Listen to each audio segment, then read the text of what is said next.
गंभीर आजारामुळे अनेक रुग्ण आपल्या अंथरुणाला खिळवून राहिलेले दिसतात. जेव्हा एखाद्या व्यक्तीचं शरीर साथ देईनासं होतं तेव्हा त्या व्यक्तीच्या आणि त्याच्या कुटुंबियांच्या आयुष्यातील खरा संघर्ष सुरू होतो असं म्हणतात.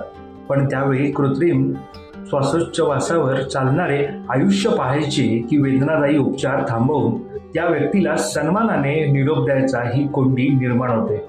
पण आता ही कोंडी सुटणार आहे, कारण इच्छा मृत्यूपत्राच्या आधारे तुमच्या निरोपाची वेळ ही तुम्हीच ठरवू शकणार आहात. पण हे इच्छा मृत्यूपत्र काय असतं, ते कसं तयार केलं जातं जाणून घेऊया.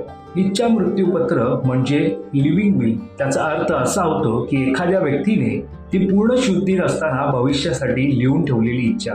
भविष्यात जर अशी स्थिती उद्भवली की जिथे ती व्यक्ती स्वतःचे निर्णय घेऊ शकणार नाही, तर त्यावेळी तिच्यावर कोणते कृत्रिम उपचार करावेत किंवा कोणते थांबवावेत याचे स्पष्ट निर्देश यात असतील. महाराष्ट्र शासनाच्या नगर विकास विभागाने नुकताच एक ऐतिहासिक निर्णय घेतला. नागरिकांच्या संवेदनशील इच्छेला आता कायदेशीर संरक्षण आणि सुरक्षेचं कवच मिळणार आहे.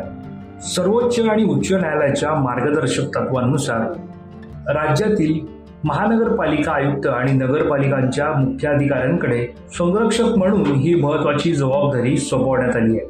नागरिकांची ही अंतिम इच्छा सुरक्षित ठेवण्यासाठी महायुएल.in हे विशेष डिजिटल पोर्टल सज्ज झाले आहे.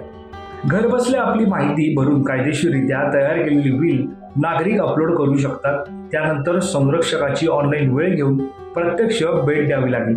ज्या नागरिकांना ऑनलाईन वेळ घेणं जमत नसेल ते थेट कार्यालयात जाऊन नोटरी केलेले प्रतिज्ञापत्र सादर करू शकतात. अर्ज केल्यानंतर 7 दिवसांच्या आत संबंधित अधिकारी कागदपत्रांची खात्री करतील आणि तुमची विल कायमस्वरूपी सुरक्षित ठेवली जाईल. लिव्हिंग विल नोंदणीसाठी अर्जदारांकडून 1000 रुपये इतके शुल्क आकारण्यात येणार आहे. हे शुल्क प्रशासकीय खर्चासाठी असणार आहे. जर भविष्यात एखाद्या व्यक्तीला आपली ही इच्छा बदलायची किंवा रद्द करायची असल्यास तशी सुविधाही या पोर्टलवर उपलब्ध करून देण्यात आली आहे. या इच्छा मृत्यूपत्राचं महत्त्व म्हणजे एखाद्याच्या मृत्यूनंतर संपत्तीसाठी होणारे वाद आपण ऐकतो, पण आजारपणात उपचार सुरू ठेवायचे की नाही यावरून होणारी कुटुंबाची ओढाताण टाळण्यासाठी हे मृत्यूपत्र आता एक मोठा आधार ठरणार आहे.